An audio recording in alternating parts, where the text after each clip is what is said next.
নমস্কার বন্ধুরা, মীরার রান্নাঘরে আপনাদের সবাইকে স্বাগত। আজ বানিয়ে নেব নোনতা রেসিপি। খেতে বেশ মুচমুচে হয় আর দারুণ স্বাদের হয়। এটা আপনারা স্কুল টিফিনে বলুন বা চা কফিতে দারুণ লাগে খেতে। চলুন তাহলে পুরো রেসিপিটি দেখার জন্য অনুরোধ রইল।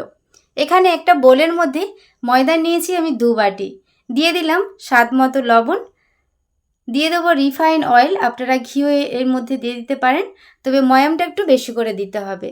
দিয়ে দিলাম কালো জিরে। এবার হাত দিয়ে দলে দলে ভালো করে এটা মাখিয়ে নিচ্ছি। আর আমি এটা ময়দা দিয়ে বানাচ্ছি, আপনারা আটা দিয়েও বানিয়ে নিতে পারেন। এটা আমার মাখা হয়ে গেছে। এবার অল্প অল্প জল দিয়ে একটা ডো বানিয়ে নেব। যেমন আমরা রুটি লুচি বানানোর জন্য ডো মাখাই, সেইভাবেই ডোটা মাখিয়ে নিতে হবে, ভালো করে দলে নিতে হবে। পুরো রেসিপিটি আপনারা দেখতে থাকুন। রেসিপিটা বানানো একদমই সহজ, আর বেশি করে বানিয়ে আপনারা 2 থেকে 3 মাস অবধি স্টোর করে রেখে খেতে পারবেন। এটা 15 মিনিট রেস্টে রেখে দেওয়ার পর এবার কয়েকবার আবারও দলে নিচ্ছি। ডোটা দেখুন কতটা সফট হয়ে গেছে। কয়েকবার দলে নেওয়ার পর এবার লেচি করে নেব। আর লেচিগুলো একটু বড় বড় করে কাটছি। যেহেতু বেলুনিটা আমার একটু বড়ই, তার জন্য একটু বড় করেই কাটছি। আপনারা চাইলে ছোট করেও কেটে নিতে পারেন, কোনো অসুবিধে নেই। এইভাবে সব কেটে নেওয়ার পর এবার হাত দিয়ে একটু এভাবে গোল করে শেপ করে নিচ্ছি। এবার ময়দা গুঁড়ি দিয়ে বেলে নেব। পাতলা রুটির মতো করে বেলে নিতে হবে।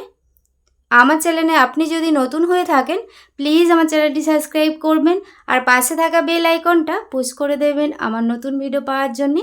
আর যারা সাবস্ক্রাইব করে রেখেছেন তাদেরকে অনেক অনেক অনেক ধন্যবাদ। এবার পাতলা রুটির মতো করে বেলে নেওয়ার পর একটু তেল দিয়ে দিলাম। চারদিকটা এভাবে লাগিয়ে নিচ্ছি। এইভাবে চারদিকটা ছড়িয়ে নিতে হবে। আর আপনারা চাইলে তেলের মধ্যে ময়দা বা কর্নফ্লাওয়ার মিশিয়ে তারপরে সেই ব্যাটারটা 1 চামচ করে দিয়ে এইভাবে চারদিকটা লাগিয়ে নিতে পারেন। আমি এখানে ময়দা গুঁড়ি ব্যবহার করছি, আপনারা কর্নফ্লাওয়ারও দিতে পারেন। চারদিকটা লাগিয়ে নেওয়ার পর এইভাবে হাত দিয়ে চেপে চেপে রোল করে নিতে হবে।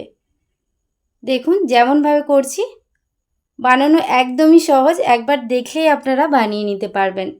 এইভাবে রোল করে নেওয়ার পর এই লাস্টের যে মোড়া অংশটা এইভাবে একটু জল লাগিয়ে নিচ্ছি, যাতে তেলে ভাজার সময় ওই জোড়া অংশটা খুলে না যায়।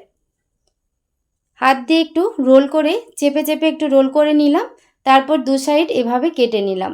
কেটে নেওয়ার পর একটু মোটা মোটা করে কেটে নিচ্ছি। দেখুন সবটা একইভাবে এভাবে কেটে নেব। আর ভেতরের লেয়ারটা দেখুন কত সুন্দর বোঝা যাচ্ছে। হাত দিয়ে একটু হালকা করে চাপ দিয়ে দিলাম। এবার এটাকেও আমি বেলে নেব। এখানে আর কোনো রকম ময়দা বা তেল লাগাচ্ছি না, এইভাবে হালকা হাতে একটু পাতলা করে বেলে নিতে হবে।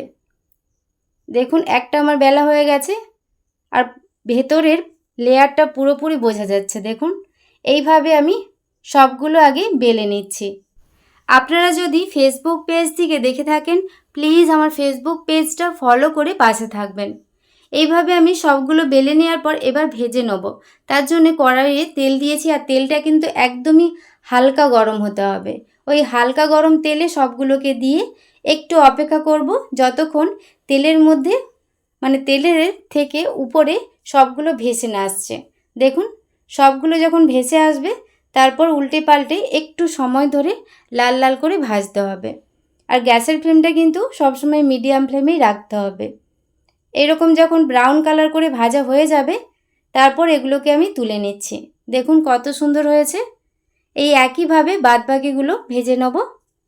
এখানে আমার সবগুলো ভাজা হয়ে গেছে। দেখুন কত সুন্দর হয়েছে। এটা আপনারা একবার বানিয়ে বেশি করে বানিয়ে ঠান্ডা করে আপনারা কোনো কৌটোর মধ্যে রেখে আপনারা 2 থেকে 3 মাস অবধি রেখে খেতে পারবেন। স্কুল টিফিনে বলুন বা চা কফিতে দারুণ লাগে। আজকের রেসিপিটি আপনাদের কেমন লাগলো অবশ্যই কমেন্ট করে জানাবেন। আর কতটা মুচমুচে হয়েছে দেখুন। লাইক কমেন্ট শেয়ার করবেন। সবাই ভালো থাকবেন, সুস্থ থাকবেন। ধন্যবাদ।